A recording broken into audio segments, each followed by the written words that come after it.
so happy to have you here. And what's it like? When you think about coming back to this world again and getting to extend characters that you've lived with so much.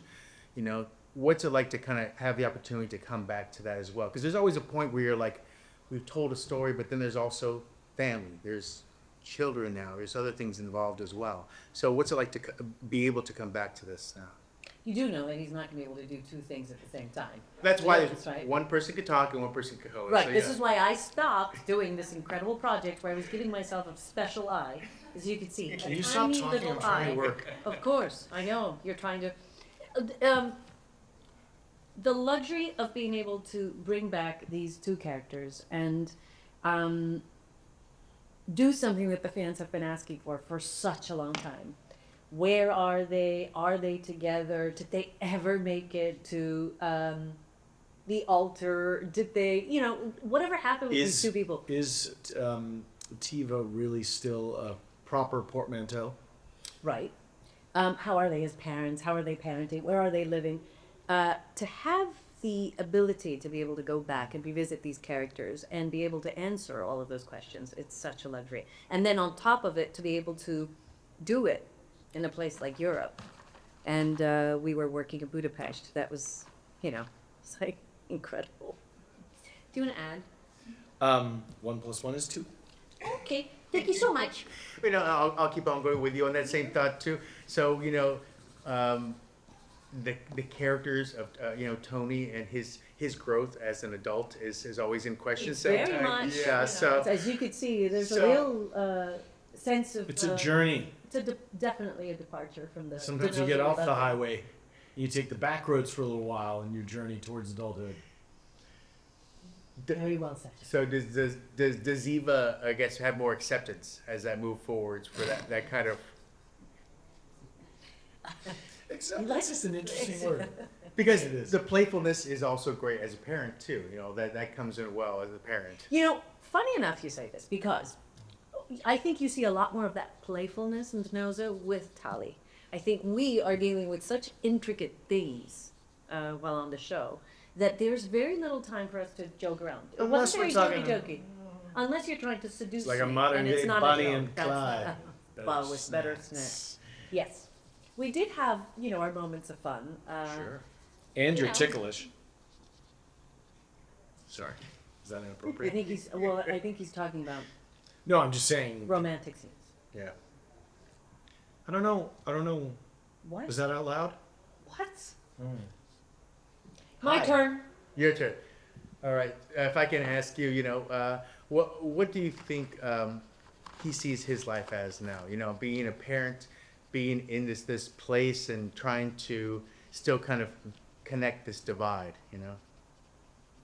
What do you think? I don't know. I didn't even listen because I'm doing this. This is your turn, and I think you get a chance to shine. I think that if you look at Aries, the moon that Saturn is rising in the third house. I did that. I knew I'd get it. Listen, if I started Where's talking Venus? If I started talking about astronomy.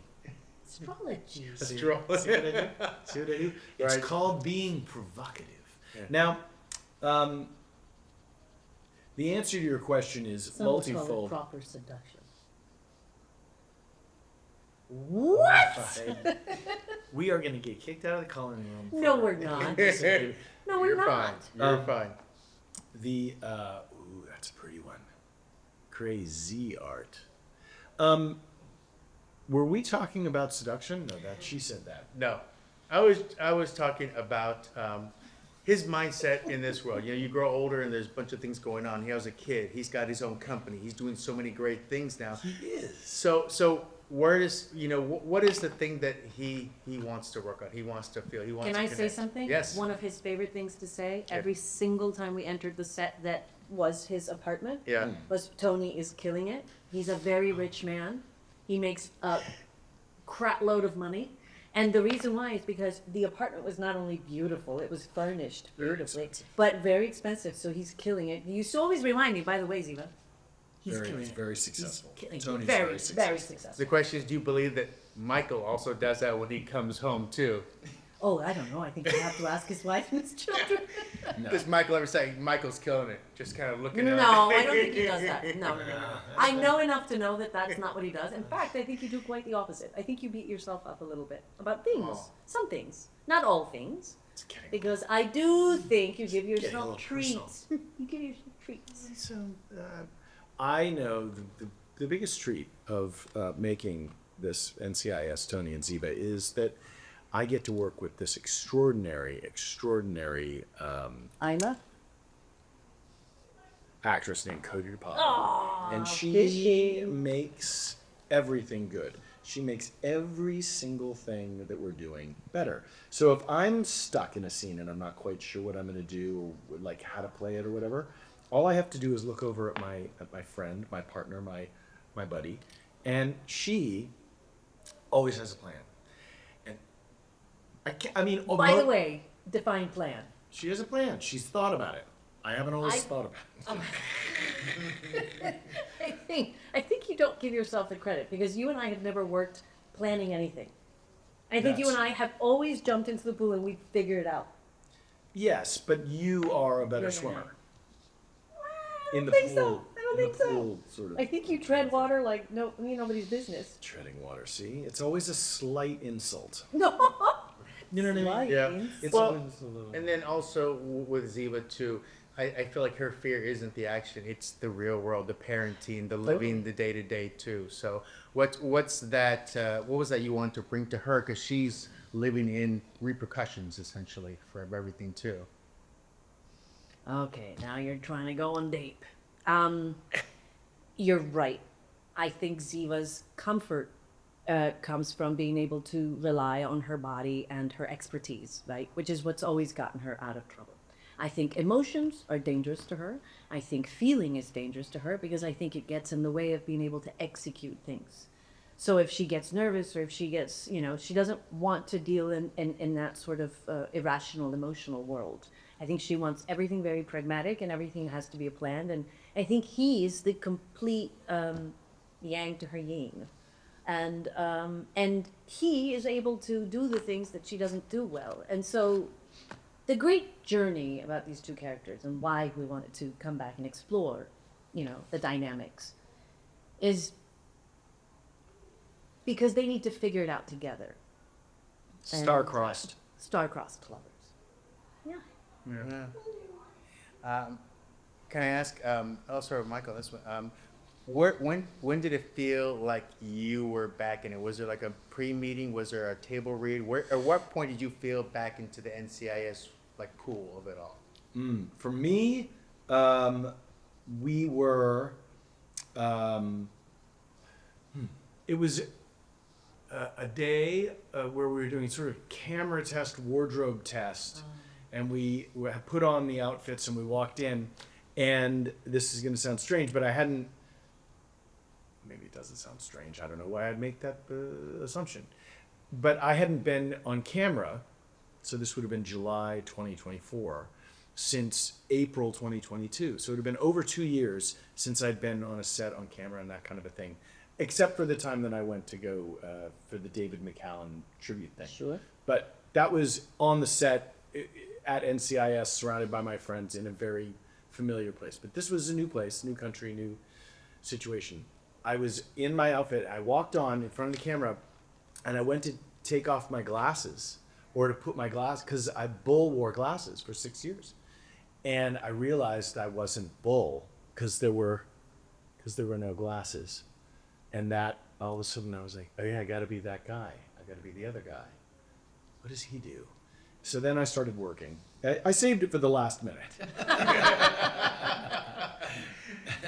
So you come out to. Was there a moment where it felt back to home, back to NCIS world again for you as well? Believe it or not, like the day before we went back to work, meaning like our first day of shooting, I couldn't sleep. I got the jitters and I was nervous. It's not something that a lot of actors talk about because they don't want to jinx it. Like no one really wants to say like, oh my God, I'm so nervous, because no one wants to allude to the fact that maybe you are indeed human. You want to be sort of superhuman in those moments. But yes, I was nervous, and there was a moment there that I remember thinking, like, am I going to be able to do it? Like, you actually have that thought, which is a really interesting thought, because you know this character, and also you've done it so many times, you know. But there was that moment there right before we started shooting where I asked myself, am I? And then I said to myself, get out. That voice, get out. Get out, Kathy.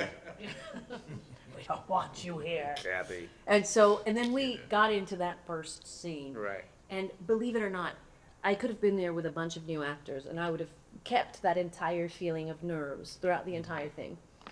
What happened is that the moment I saw Michael there's something that was very soothing. It was like working with somebody that you've always worked with. So at the end of the day, really, what I had to do is just focus my energy and find him. Because at the end of the day, the show really was about us and about our child and trying to figure things between us.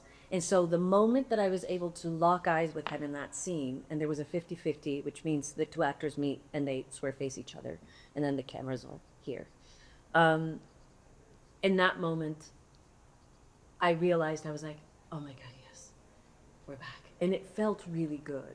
But the beginning dance, but we were blocking that scene and everything, it was, you know, a little bit of, there was a lot of nerves. Yeah. You know? Also new actors, you know, we were all sort of meeting for the first time. It's not like we were going back to the mothership and we were all kind of in this functioning family. We all know the dance. We knew each other, but we were introducing all of these new people, and we hadn't yet worked with them, so we didn't know how we were going to play. Little did we know that it would work out so well. Now, in Budapest too, you know, you're living your life there too. But did you make connections going like Tony would love this croissant here, he would love this place, or Ziva would get coffee at this kind of place that kind of sets you as an actor and the character in that city, in that locale? Well, look, remember, we were in Budapest because it served as a really wonderful location to accommodate for a lot of different places that we were supposedly traveling to. So we had to be in Italy, we had to be in Germany, did we go to the Swiss Alps? Yeah, Or was it just there was Italy? some Switzerland, yeah. Yeah. So we had to do sort of a lot of traveling within Europe, and Budapest, you know, we got to tick a lot of those boxes just by staying there. It's a terrifically beautiful place, and also fantastic cruise, and you know, so we felt very, very lucky. But we were in front of the camera a lot. We were working a lot, so it's not like we had time to sort of like, oh, afterwards I'm gonna go get a coffee so I can get at the character. Like most of that was like, no, you went to work and then you went home and then you went to sleep and you did your work and then maybe during the weekend you got a little time to, but a dream. It was a little bit of a dream. Yeah, there was something about going back to the prior question we were talking about. You know, how you change or how coming into the character and how things might be different. I realized once we started shooting that Donoso had been sort of under the tutelage and guidance of his mentor, Leroy Jethro Gibbs. And he was always this sort of irritating brother or the irritating coworker, and he lived alone and he had a twin bed that he slept in, and he's very kind of a lonely guy. Not quite Charles Grodin and Steve Martin movie lonely guy, but close. You probably watched that movie. And I think that once Tali was in his life and he sort of made peace with his father and he had that healthy relationship and he started his own company, he became a father, and that's a very specific, you are now in charge. He became a boss and created a company, and you are now sort of the number one who has to make these calls. So I think there was a real temperature shift in terms of his tonality, and that then changes the nature of how he was interacting with a woman who everyone thought was dead, and she comes back and surprises everyone. And that scene is really great. And by the way, Brian Dietzen called me after he watched those first couple of episodes. And he said, oh my God, that moment when you come back really got me. And it wasn't because of anything I was doing. It was because he did this thing that was really kind of beautiful. And you'll have to see it. But you know, it's also a very interesting thing when you've worked with somebody for such a long time, Right. and you see the progression of them as human beings, and then obviously all of the life they bring from the life they've lived and all of the experiences they've accumulated and their ability to be able to throw that into the work many years later. He was very vulnerable. He was very raw in a way that he didn't have access to. Am I correct? That's true. When we were sort of doing this younger, he had access to different things. He had tools that made him incredibly irresistible and charming and oh God. but he didn't want to go into, you know, the depth of a lot of the stuff that was going on up until I think he left. And then it was very evident that if we were going to go back and explore these characters, that we would have to get in touch with some really intense things, Right. complex things. You know, you left me, the distrust, betrayal, possibly having a child, missing out on the first years of her life and what that felt for him, you know, and how that was for him. And so there's a lot of that is confronted throughout this first season and is explored. So it is romaction, and it is a spy thriller, and it is all of those things. But underneath all of it, it is an exploration of love between two people that really inevitably love each other and will forever love each other.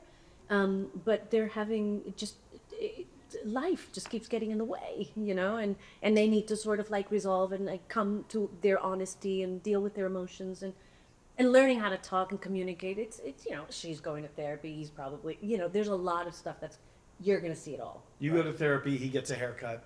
It's fair, I think. Well, the love and the trust is definitely evident in this. If you start watching it again, you know that some things are just like they know, like their pillars, what pillars are still there between them as well too. So excited for that. But the cool thing about it is that they are themselves surprised. I don't think they ever want to give it a shot again because they feel like, God, it's just never going to happen. You know what I mean? So now we're going to play a different role, and it's going to be parents that are going to be co-parenting this incredible child. You know, but I don't think they think that it's just, and inevitably life and destiny keeps throwing them into these incredible situations where they have to work together, and then these little things start happening, and then they have to deal with them. All right. Well, I think we're getting close here. I probably have to let you go in a second, but I do want to ask you here at Comic-Con, is there any nerdy thing you would get on that floor? Is there something you collect that people would be surprised that I want that, I want this? Or So I have to say, like, I'm going to go to the floor after we finish the next few things, and I'm very excited to go run around. I've never been on the floor. I, of course, have seen and heard about it.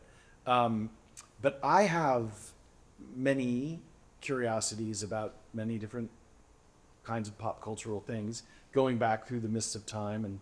And so I'm interested to see what's there. I mean, I don't know really what to expect. I mean, I know through my kids, I mean, I have a 29-year-old son, so I've been doing, and my youngest is 11, so I've been exposed to a lot of pop culture that's not my pop culture, because my pop culture was like Underdog and, you know, stuff from the 70s. And so I'm curious to see what's out there and what people, you know, I know about One Piece, and I know about, and my daughter is very aware that Walker Scobell is here from the Percy Jackson, so we're very excited about Percy Jackson. I know that's not Paramount Plus, and I should be talking about Landman.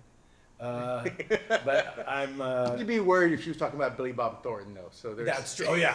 Wouldn't that be weird if your 13-year-old daughter was like, Dad, can we watch another episode of Landman?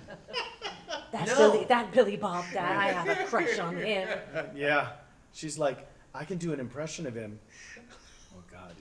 It wouldn't be weird if I told you, hey, I want to meet Billy Bob. Oh, I no, think no. he's cute. Yeah. Oh, a sling blade. What was that crazy? Oh, he was so good. Taters. Taters. He was so Gosh, good. I could watch it. But that would be weird if Olivia was like really into that, or like, yeah. Yeah. I'm happy with Percy Jackson. Percy Jackson's fine. There's a level of that. He's right. Yeah. He's also a hero. He's young. He's whatever else. So anything you would like out there? Is there anything you collect or anything? Is it a cutesy thing? Is it a toy thing? Is there like or just kind of like a interest in it? Can I reveal something about myself that's like kind of awkward? Please. Please. Please, the more awkward, the better. I was never really like a toy kid. And so I guess I had like maybe a couple Barbies, you know, but I didn't really play with them either. And I was not a stuffy person. So funny You mean a enough, like, stuffed animal or a stuffy like? no, stuffed animal. Oh, good. I'm like, but a lot of people give me stuffed animals thinking that I would love them, and I always receive them with lots of love. But I'm always like, what am I doing? It's like, "Ah." So I you know, I played with like characters. I was always an actor, I guess. Like yeah. I think you were always. Yeah, I was always an actor. I love to like play and I make these characters. So I am totally in the right place because I've met a lot of actors today that love like doing voices and are talking to themselves. I find yeah. myself talking to myself all the time. So I feel like I'm in my tribe, you know? But yeah. Which can I don't know get if you that, into- by the way, Yeah. I'm not sure if that answered your question. It's all right. We'll just make sure that no more stuff is what to figure out what you want instead. So, wines and fine cheeses in No. a basket. I don't know yet. But can we actually? We're right at time. Can we look at what you guys Well, did? by the in way, I terms- did most of the talking, so he got Yeah, to he did make a farther. masterpiece. Can you tell us what is happening here? I guess. Well, Tony has taken a pretty epic dose of mushrooms, and you can see here he's just starting the peaking of the mushroom dose. Now he is under medical supervision. It's not just for fun. He's actually doing a lot of journey work here, but If you gave that to a therapist, I think he'd be able to. But his daughter Interpret that. is unaware that daddy is on shrooms. And so what you're seeing here is the denial and deflection of a parent masking, but struggling to be authentic and find that connection. And a daughter thinking, my God, the amount of money I'm going to spend on therapy as an adult is astonishing, and I can't really comprehend it yet. And in juxtaposition, I have nothing as interesting as that. I have a lady yeah, who has been running for a long time, and she's got that are about to pop out of her face because Yeah. she's been going. But what's going on with the googly eyes? That's because she's looking at you. They're googling. Yeah, that's it. Who's been microdosing really? Is the question at Well- this point? Yeah. I think I we all mean, know. you- I think we all know. But by the way, cobblestone streets, right? Yeah. A lot of running. Really a good. day of running. So I think at the end, this is what you get. Just Yeah. the person who's I mean, I can hear the theme song music to your $6 Million Woman. Right. But by the way, this is perfect for Comic-Con. I just turned the character of Ziva David into like some sort of. Yeah. Question for you. Yeah. Because you're an expert in these things. Yes. I mean, we'll close on this, but we don't have to. But you can cut. But watch it because he'll take the job. Why has there never been, to my understanding or knowledge, Yeah. any recreation since the 70s of the $6 Million Man? Because you were talking about this 20 years ago when we were I'm hiking and still running asking Union. the question, You and I want know to Mark make that Wahlberg show. optioned it, but I'm still asking the question. The problem is, though, first of all, $6 million is not a lot anymore. Secondly, the other thing is we are now AI and we have androids and all these things already, so it's not as The bionic impressive man anymore. isn't- The bionic stuff is cool, but it's all like commonplace because we see part Marvel characters have some of those things too. In the same way that So you're basically saying Marvel took over and then that was it. yeah, I mean, Thank you. it's the same way that like the last Terminator movie, people aren't as scared of AI anymore because we have AI on our phones doing stuff. So when we kind of commonplace certain things, it's not like insane anymore. But So Cyborg, technology which- just got ahead of us. Yeah. a novel that the $6 million is based on, Cyborg, was at its root is a sci-fi concept. It could be a $6 billion man, right. and then you're like, wow, I have one dude, $6 billion. I mean, I know Elon Musk, blah blah blah. Yeah. You'd be But- surprised how many people today have 6 billion. Where are they? I'm sure you know a lot more than I I do. don't know. You know, I got 2 kids I can marry off. The third one I don't know about yet. But You know, if you can find the next Lee Majors, I'll see if we can figure out how to make it work. I ran into Lee Majors in a hospital, not a hospital, but like a medical clinic getting an MRI about 15 years ago. And because I'd hurt my knee shooting an episode of NCIS when we were on the construction Yeah. site with Todd and Chris were doing the spin-off episode. getting ready to do the NCIS LA. Go to Paramount Plus. You can see all the episodes of NCIS, the franchise. And I'm in there, and I've got my leg in a little knee thing, and Lee Majors sitting right across from me, and I nod at him, and I'm like, oh my God, it's Lee Majors. And he nods at me, and they come in, and they're like, Lee Majors, and he gets up, and he sort of makes a noise, and starts walking out, and he looks, and he goes, television, it's hell on the knees. Serious? Yeah, baby. That was the quote? Lee Majors. I get it. Lee Majors. Lee Majors. Midnight Plane to Houston. Yeah. That, Well- Midnight Train to Georgia was actually written Midnight Plane to Houston about Farrah Fawcett. Ooh. And the name of the guy who wrote that song? Google it. But his last name's Weatherly. Here. There you go. Wait, look, she's running. I'm coming. He's had an epic dose of mushrooms. Don't let him drive. But by the way, their eyes are the same, so maybe they had the same thing. Yeah. Oh boy, I'm fully dilated. You now. are. Yep. Exactly. So I want to thank you very much for coming with us, and I hope you had fun. Just kind of relax. It's kind of a little relaxing, kind of. I love It is, and you too. know what it does, actually? Very smart of you guys. You probably think about it. It takes you out of whatever it is that you're talking because you're Exactly. It's hot ones with toys. and that's why you get to ask it, and then you get to do all the sneaky little things you did with your sneaky little questions. Just bring up stuff. And you're like, oh no, I'm- we're just cooking, I'm we're just sneaky, cooking. So yeah, I know, and trust me, I'm well aware. I see. When do we do now. the interview though? It comes after this. We're gonna be eating some oysters. You like Alright, those. I thank you very much. Hope you have a great time Thank here you. at Comic-Con and enjoy the fans. You know, the beauty of Comic-Con is when people love something here, they don't apologize for it. They just love it and they want to be on for the ride for what they do. And whether they're dressing up as it or just enthralled by every word, like they're here for the ride. So Yeah. congratulations. Thank you. And congratulations on returning as well. Thank you. Pleasure. Thank you. Namaste. Yeah, can you guys sign the bottom of each one of those? I signed mine.